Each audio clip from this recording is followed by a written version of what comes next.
সুপ্রিয় দর্শক, সত্যপক্ষের আজকের পর্বে আপনাদের সবাইকে স্বাগত জানাচ্ছি। আমি শেখ বুলবুল।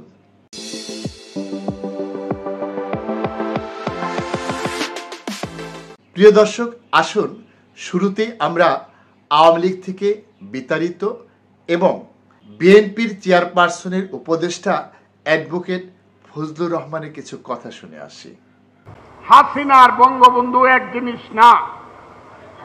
হাসিনা খারাপ করছে, সেই কারণে বঙ্গবন্ধু খারাপ।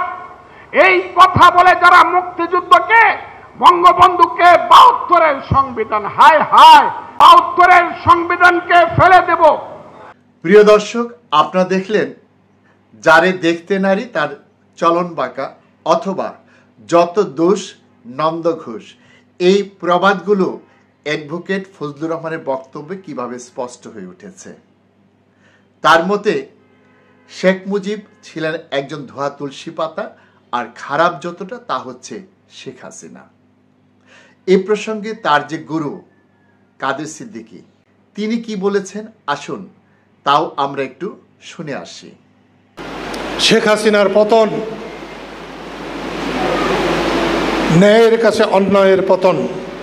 আল্লাহর রহমতে দেশের জনগণের দ্বারা শেখ হাসিনার পতন হয়েছে। আমি যদি ভবিষ্যতে শেখ হাসিনার মতো করি, শেখ হাসিনার চাইতে ঘোরতর পতন আমার হবে। অন্য কেউ যদি করেন, সে পতন তারও হবে।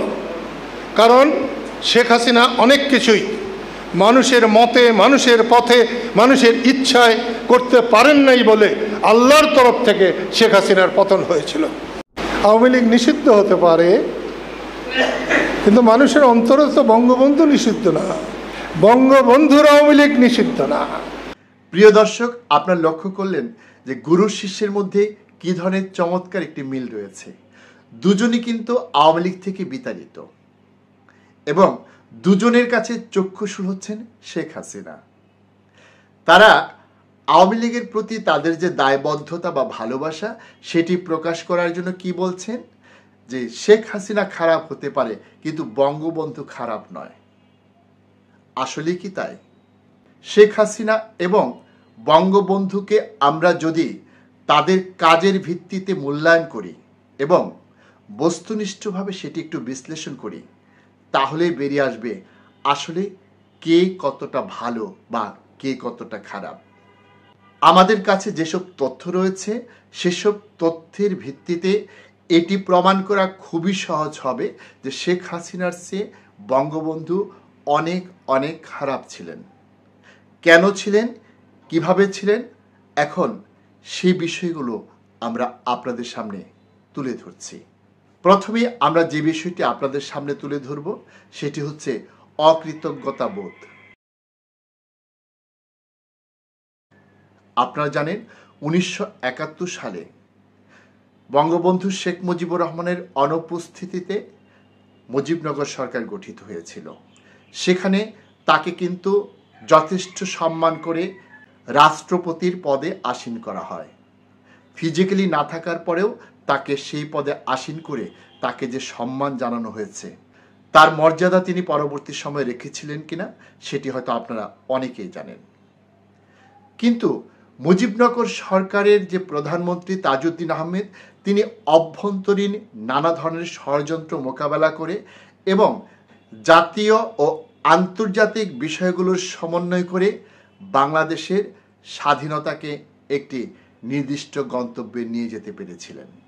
ধীরস্থির এবং ধৈর্যশীল তাজউদ্দিন আহমদ ওই পদে ছিলেন বলেই আমরা কিন্তু এত অল্প সময়ের মধ্যে এই দেশকে স্বাধীন করতে পেরেছিলাম।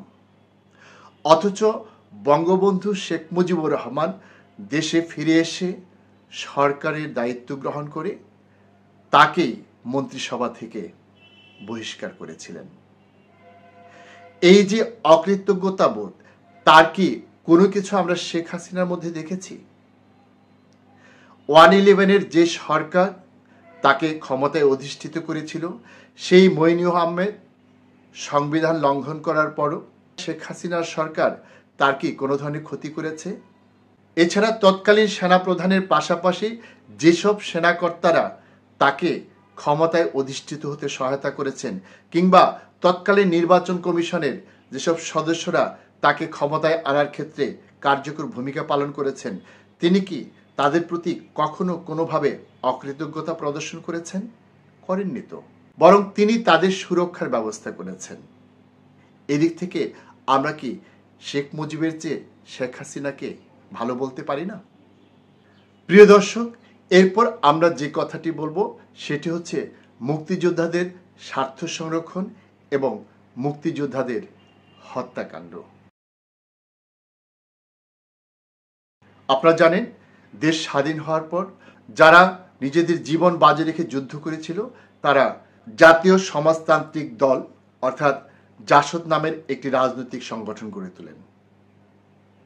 সেই জাসদের সাথে আওয়ামী লীগ এবং বঙ্গবন্ধু সরকারের একটি চরম বিরোধ সৃষ্টি হয়। সেই বিরোধের জের হিসেবেই কথিত আছে 30,000 জাসদ কর্মীকে হত্যা করা হয়, যাদের অধিকাংশই ছিলেন মুক্তিযোদ্ধা। শেখ হাসিনা কি এভাবে কখনো কোনো মুক্তিযোদ্ধাকে হত্যা করেছেন? বরং তিনি মুক্তিযোদ্ধাদের সুযোগ সুবিধা বৃদ্ধির জন্য নানা ধরনের প্রকল্প নিয়েছেন। এদিক থেকে তাহলে আপনারা কাকে ভালো আর কাকে মন্দ বলবেন? এদিক থেকে কি বঙ্গবন্ধুর চেয়ে শেখ হাসিনাকে আমরা কিছুটা এগিয়ে রাখতে পারি না? প্রিয় দর্শক, এবার আমরা যে কথাটি বলবো সেটি হচ্ছে বিশেষ বাহিনী গঠন। বঙ্গবন্ধু তার প্রতিপক্ষকে দমন করার জন্য রক্ষী বাহিনী গঠন করেছিলেন, যেটি দিয়ে তিনি একদিক থেকে সেনাবাহিনীকেও অসম্মান করেছিলেন। শেখ হাসিনা কি এই ধরনের কোনো বাহিনী গঠন করেছেন? তার প্রতিপক্ষ দমন করার জন্য তিনি কোনো বাহিনী গঠন করেননি। হয়তো তিনি র্যাবকে ব্যবহার করেছেন, র্যাব তার গঠন করা কোনো বাহিনী নয়, এটি বিএনপি সরকারের গঠন করা একটি বাহিনী। হয়তো তিনি ডিবিকে ব্যবহার করেছেন, ডিবিও কিন্তু তার গঠন করা কোনো বাহিনী নয়। হয়তো তিনি কোনো সেনা সদস্যকে এক্ষেত্রে ব্যবহার করেছেন, সেটিও তার গঠন করা কোনো বাহিনী নয়।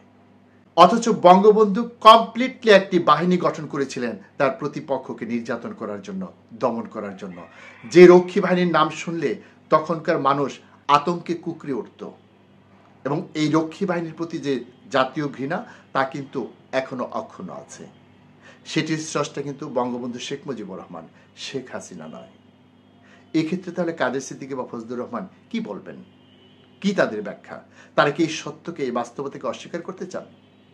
প্রিয় দর্শক, আমরা এবার যে বিষয়টি নিয়ে কথা বলবো সেটি হচ্ছে বিশেষ ক্ষমতা আইন। প্রিয় দর্শক, আপনারা লক্ষ্য করবেন যে শেখ হাসিনার সময় আইসিটি আইন বা ডিজিটাল নিরাপত্তা আইন, এই জাতীয় যে আইনই হোক না কেন, ৭৪-এর যে বিশেষ ক্ষমতা আইন সেটাকে তা ছাপিয়ে যেতে পারেনি। এদেশের পুলিশকে মানব থেকে দানবীয় সত্তায় উপনীত করেছিল যে শক্তিটি, সেটি হচ্ছে এই ৭৪ সালের বিশেষ ক্ষমতা আইন। বাংলাদেশের পুলিশকে জনবিরোধী অবস্থানে নিয়ে যাওয়ার মূল যে বৃক্ষটা রোপণ করা হয়েছিল এদেশে, সেটি হচ্ছে এই ৭৪-এর বিশেষ ক্ষমতা আইন। শেখ হাসিনা কি তার চেয়ে খারাপ কোনো আইন প্রণয়ন করেছে? এ প্রসঙ্গে অ্যাডভোকেট ফজলুর রহমান কিংবা বঙ্গবীর কাদের সিদ্দিকী কি বলবেন? প্রিয় দর্শক, এবার আমরা যে বিষয়টি নিয়ে কথা বলবো তা হচ্ছে ৭২-এর সংবিধানের উপর ছুরি চালানো। আমরা এখন এই অ্যাডভোকেট ফজলুর রহমানের মুখে কিংবা তার সমগোত্রীয়দের মুখে ৭২-এর সংবিধানের ব্যাপক বন্দনা লক্ষ্য করতে পারি, অথচ তাদের যে মহান নেতা বঙ্গবন্ধু শেখ মুজিবুর রহমান, তিনি কিন্তু এই সংবিধানে বছরে গড়ে একবার করে ছুরি চালিয়েছেন। ১৯৭৩ সালে ২ বার এই সংবিধান সংশোধন করেছেন। ১৯৭৪ সালে করেছেন একবার, ১৯৭৫ সালে করেছেন একবার। অর্থাৎ বছরে তিনি গড়ে একবার করে এই সংবিধান সংশোধন করেছেন, যাকে আমরা বলতে পারি ৭২-এর সংবিধানে কুঠারাঘাত করেছেন। অথচ শেখ হাসিনা তার ১৫ বছরে মাত্র ৩ বার সংবিধান সংশোধন করেছেন। সেদিক থেকে প্রতি ৫ বছরে একবার সংশোধন করেছেন। আমরা সেটিকে যদি বলি সংবিধানে কুঠারাঘাত বা ছুরি চালানো, সেটির পরিমাণও কিন্তু বঙ্গবন্ধুর থেকে অনেক কম। বঙ্গবন্ধু যেখানে বছরে একবার করে ছুরি চালিয়েছেন, শেখ হাসিনা সেখানে ছুরি চালিয়েছেন ৫ বছরে একবার। তাহলে এই দুজনের মধ্যে কে ভালো? অ্যাডভোকেট ফজলুর রহমান কি সেটি বুঝতে পারেন? তিনি তো এসব ঘটনার সাথে সম্পৃক্ত ছিলেন। তিনি কি কখনো নির্মোহভাবে এই বিষয়গুলোকে বিশ্লেষণ করেছেন, মূল্যায়ন করেছেন? এই অন্ধভক্তি কি কোনো সুস্থ স্বাভাবিক মানুষের লক্ষণ? এই বাস্তবতাকে অস্বীকার করে তারা এই জাতিকে কি বোঝাতে চান? প্রিয় দর্শক, এবার আমরা যে বিষয়টি নিয়ে আলোচনা করব সেটি হচ্ছে গণতন্ত্র হত্যা। বঙ্গবন্ধু শেখ মুজিবুর রহমান যে গণতন্ত্রকে হত্যা করেছিলেন সেটি কে না জানে? হয়তো অ্যাডভোকেট ফজলুর রহমান সেটা জানেন না, হয়তো বঙ্গবীর কাদের সিদ্দিকীও সেটা জানেন না, কিন্তু এদেশের মানুষ সেটা জানে। এই গণতন্ত্র হত্যা করে তিনি কি করেছিলেন? তিনি বাকশাল কায়েম করেছিলেন। সেই বাকশালেরই একজন গভর্নর হিসেবে প্রতিষ্ঠিত হতে যাচ্ছিলেন কাদের সিদ্দিকী। হয়তো এই কারণে তিনি বাকশালের মধ্যে কোনো ত্রুটি খুঁজে পান না। এই গণতন্ত্র হত্যা করে বঙ্গবন্ধু কি করেছিলেন? দেশের 4টি পত্রিকা ছাড়া সবগুলো পত্রিকা বন্ধ করে দিয়ে গণমত প্রকাশের সব রাস্তা বন্ধ করে দিয়েছিলেন। তিনি আর কি করেছিলেন? তিনি এদেশের সমস্ত রাজনৈতিক দল নিষিদ্ধ করেছিলেন। শেখ হাসিনা কি এতটা করেছেন? তিনি হয়তো বিরোধী দলের রাজনৈতিক কার্যক্রমকে সীমায়িত করেছেন, বাধাগ্রস্ত করেছেন, কিন্তু তিনি তো সেসব রাজনৈতিক দলকে নিষিদ্ধ করে দেননি, বন্ধ করে দেননি। তাহলে এদিক থেকে কে ভালো, শেখ হাসিনা না বঙ্গবন্ধু?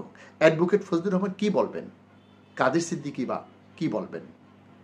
যে বঙ্গবন্ধু শেখ মুজিবুর রহমান গণতন্ত্রের সন্তান, যে গণতান্ত্রিক আকাঙ্ক্ষা ও আন্দোলনের মধ্য দিয়ে তিনি এই দেশের শীর্ষস্থানে অবস্থান নিয়েছিলেন, সেই গণতন্ত্রকে তিনি গলাটিপে হত্যা করেছেন। কই, শেখ হাসিনা তো এমন কিছু করেননি। তাহলে এক্ষেত্রে আমরা শেখ মুজিবুর রহমানের চেয়ে শেখ হাসিনা কি করে খারাপ বলবো? প্রিয় দর্শক, আমাদের এবারের প্রসঙ্গ দুর্ভিক্ষ। শেখ মুজিবুর রহমানের নিজের অযোগ্যতা, অব্যবস্থাপনা এবং সঠিক জায়গায় সঠিক মানুষকে না বসানোর কারণে এদেশে 74 সালে যে দুর্ভিক্ষ হয়েছিল তা এদেশের ইতিহাসের সর্বকালের সবচেয়ে বড় বিপর্যয়ের একটি ঘটনা। কই, শেখ হাসিনার ক্ষেত্রে কি এ ধরনের কোনো ঘটনা ঘটেছে? না খেয়ে হাজার হাজার লোক মৃত্যুবরণ করেছে। সেই দুর্ভিক্ষের সময় এদেশের যে পরিমাণ ত্রাণ লুট এবং চুরি হয়েছে, রেড ক্রসের তৎকালীন প্রধান গাজী গোলাম মুস্তফা যে ধরনের অপকর্ম করেছেন, শেখ হাসিনার সময় কি আমরা তেমনটি দেখেছি? তার কোনো লেসপেন্সারের অপকর্মের জন্য এদেশের হাজার হাজার মানুষ না খেয়ে মরেছে, এদেশে দুর্ভিক্ষ সৃষ্টি হয়েছে। তাহলে অ্যাডভোকেট ফজলুর রহমান এবং বঙ্গবীর কাদের সিদ্দিকী কি করে শেখ হাসিনাকে খারাপ বলে বঙ্গবন্ধু শেখ মুজিবুর রহমানকে ভালো বলছেন? প্রিয় দর্শক, এবার আমরা যে প্রসঙ্গটি বলবো সেটি হচ্ছে নিজের দলকে হত্যা করা। যে আওয়ামী লীগ বঙ্গবন্ধুকে সৃষ্টি করেছিল, বঙ্গবন্ধু তার নিজ হাতে সেই দলটিকে হত্যা করেছেন। শেখ হাসিনা কি তা করেছেন? বরং শেখ হাসিনা আওয়ামী লীগকে এদেশে এতটাই বিস্তৃত করেছিলেন যা অতীতে কখনোই হয়নি এবং ভবিষ্যতেও কখনো হওয়ার সম্ভাবনা নেই। তাহলে বঙ্গবীর কাদের সিদ্দিকী অথবা তার শিষ্য অ্যাডভোকেট ফজলুর রহমান এক্ষেত্রে কাকে এগিয়ে রাখবেন, কাকে ভালো বলবেন আর কাকে মন্দ বলবেন? প্রিয় দর্শক, এবার আমরা যে বিষয়টি নিয়ে কথা বলবো সেটি হচ্ছে আত্মরক্ষা। বঙ্গবন্ধু শেখ মুজিবুর রহমান এদেশের রাষ্ট্র ক্ষমতায় অধিষ্ঠিত হওয়ার মাত্র কয়েক বছরের মধ্যেই নিজের পতন ডেকে এনেছিলেন। এমনকি নিজের জীবনটাও তিনি রক্ষা করতে পারেননি। শুধু নিজের জীবন নয়, নিজের পরিবারের জীবনও তিনি রক্ষা করতে পারেননি। শুধু পরিবার নয়, তিনি তার আত্মীয় স্বজনের অনেকের জীবনই রক্ষা করতে পারেননি তার অনেক দেহরক্ষীর জীবনও রক্ষা করতে। পক্ষান্তরে শেখ হাসিনা দীর্ঘদিন ক্ষমতায় থাকার পরও কেবল তার নিজেকেই রক্ষা করেননি, তার পরিবারের সকল সদস্যকেই রক্ষা করেছেন। একই সাথে তিনি তার সমস্ত আত্মীয় স্বজনকে রক্ষা করেছেন। বিপর্যস্ত পরিস্থিতি মোকাবেলা করে তিনি তার দলের অনেক নেতাকর্মী এবং বিভিন্ন বাহিনীতে থাকা তার অনুগত লোকজনদেরকে নিরাপদে সরিয়ে নিতে পেরেছেন। তাহলে এক্ষেত্রে বঙ্গবীর কাদের সিদ্দিকী বা অ্যাডভোকেট ফজলুর রহমান কাকে এগিয়ে রাখবেন? প্রিয় দর্শক, আমরা সর্বশেষ যে কথাটি বলবো সেটি হচ্ছে বঙ্গবন্ধুকে হত্যার পিছনে যারা ছিল তারা সবাই ছিল একসময় তার অনুগত, এবং তার মৃত্যুর পর সবাই কিন্তু তার বিপক্ষে চলে গিয়েছে। তার সংসদের স্পিকার মালিক উকিল লন্ডন থেকে বলেছে বাংলাদেশে ফেরাউনের পতন হয়েছে। পক্ষান্তরে শেখ হাসিনার ক্ষমতাচ্যুতির পর তার দলের কেউ কি এরকমভাবে তার নিন্দা করেছে? বরং তার দলের নেতাকর্মীরা তার পক্ষে বিভিন্ন স্লোগান দিচ্ছে, জাতীয় এবং আন্তর্জাতিক গণমাধ্যমে তার পক্ষে কথা বলছে। অথচ বঙ্গবন্ধুর মৃত্যুর পরের দিনই বাংলাদেশের ইত্তেফাক পত্রিকা সহ বিভিন্ন আন্তর্জাতিক গণমাধ্যমে যেসব কথা লেখা হয়েছিল তা ছিল তার ঠিক বিপরীত। তার এই হত্যাকাণ্ডের জন্য আন্তর্জাতিক গণমাধ্যমে তাকেই দায়ী করা হয়। অথচ শেখ হাসিনার এই পতনের জন্য কেবল কাদের সিদ্দিকী তাকে দায়ী করছেন, আর তেমন কাউকে কিন্তু আমরা শেখ হাসিনাকে দায়ী করতে দেখি না। বরং এখনো অনেকেই আশাবাদী শেখ হাসিনা আবার এদেশে ফিরে আসবেন, তিনি আবার এদেশে প্রধানমন্ত্রী হবেন। তাহলে আপনারাই বলুন, অ্যাডভোকেট ফজলুর রহমান যা বলেছেন কিংবা বঙ্গবীর কাদের সিদ্দিকী যা বলেছেন তা কি কোনো বস্তুনিষ্ঠ কথা? তা কি কোনো তথ্যভিত্তিক কথা? তা কি কোনো সুস্থ স্বাভাবিক মানুষের কথা? এই ধরনের অন্ধভক্তি দিয়ে কি আধুনিক সমাজে রাজনীতি করা যায়? তারা তো এখনো মানুষের মাথায় কাঁঠাল ভেঙে খাওয়ার ধান্দায় আছে, কিন্তু মানুষ যে আগের মতো এতটা বোকা নয় এই বোধ হয়তো তাদের নেই। সুপ্রিয় দর্শক, আজকের মতো আমরা এখানে শেষ করছি। আপনাদের সাথে আবারও দেখা হবে। সে পর্যন্ত আপনারা সবাই ভালো থাকুন, সুস্থ থাকুন। আল্লাহ হাফেজ।